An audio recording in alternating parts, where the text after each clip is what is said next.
اتنی قدیم ہے کہ اس کے بارے میں کوئی حتمی طور پہ کہا نہیں جا سکتا۔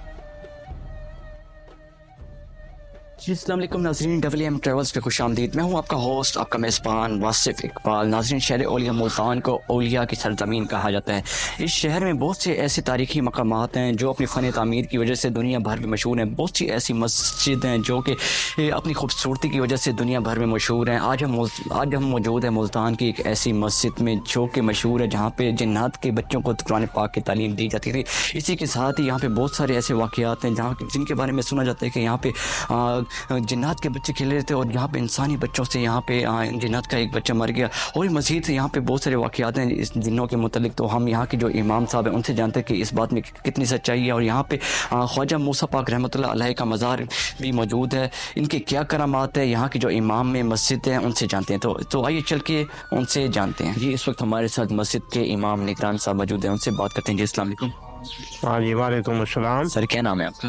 عبد الباقی۔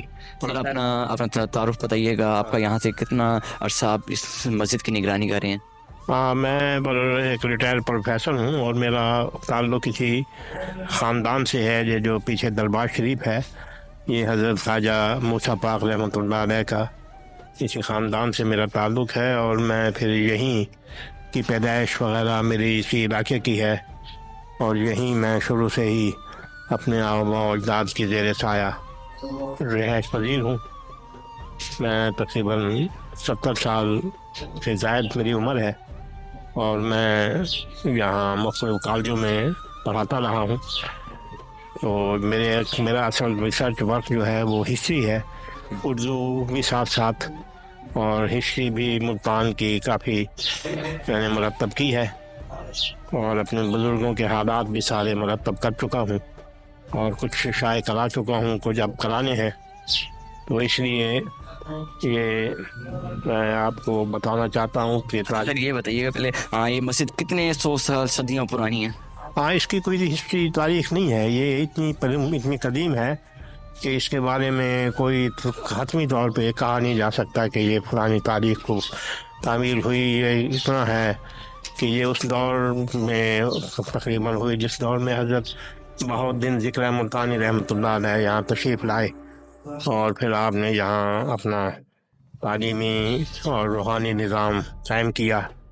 اس زمانے سے یہاں یہ سارا نظام قائم ہوا، کیونکہ یہ یہاں ایک اندر بزرگ ہیں، ان کا مزار ہے سامنے، وہ حضرت حافظ محمد عباس صاحب جو ہیں، وہ بھی اسی طرح ہے کہ وہ آپ کے ہی مریدین میں سے یا آپ کے خدمت گزاروں میں سے تھے۔ اچھا سر یہ بتائیے گا اس مسجد کی بنیاد کس نے رکھی؟ اس کا میں آپ کو بتا چکا ہوں کہ کوئی اس کا یقینی پتہ نہیں ہے کہ کس نے بنیاد رکھی، کہاں سے ہے، کب بنی، کوئی یقینی ہم اندازے لگاتے ہیں نا جی، وہ غلط ہو جاتے ہیں، اس لیے جھوٹے اندازے نہیں لگانے چاہیے ہمیشہ جو بات۔ سر ہم نے یہاں پہ واقعات سنے ہیں بہت سارے کہ بھئی یہاں پہ جنات کے بچوں کو ماضی میں قرآن پاک کی تعلیم دی جاتی تھی، اس میں کتنی سچائی ہے؟ بس ایسا ہے کہ کوئی ایسی خاص واقعات ہیں، لیکن یہ ہے کہ وہ کوئی اس میں کہا نہیں جا سکتا کہ وہ یہاں باقاعدہ تعلیم دی جاتی تھی۔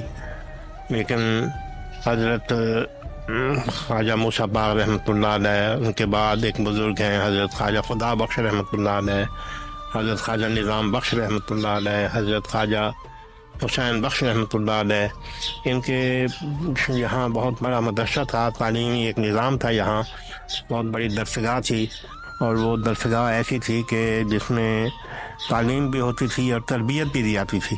تو اس میں وہ بات بتاتے ہیں کہ یہاں ان میں جنات بھی بیٹھے ہوتے تھے، پڑھتے تھے، اور کئی ایسے واقعات وہ ظاہر تو نہیں کرتے تھے، لیکن کوئی ایسا خاص واقعہ ایک دو دفعہ پیش آیا کہ وہ ظاہر ہو گئے، اور انہوں نے ان تمام طلباء میں آپ نے اشارہ کیا اور بتایا بھائی تم بیٹھو میرے بات سامنے آؤ، لیکن وہ ظاہر نہ ہوئے، جس سے ان کے جو وہ جہاں دوسرے ساتھی تھے وہ خوف زدہ ہو گئے ان سے۔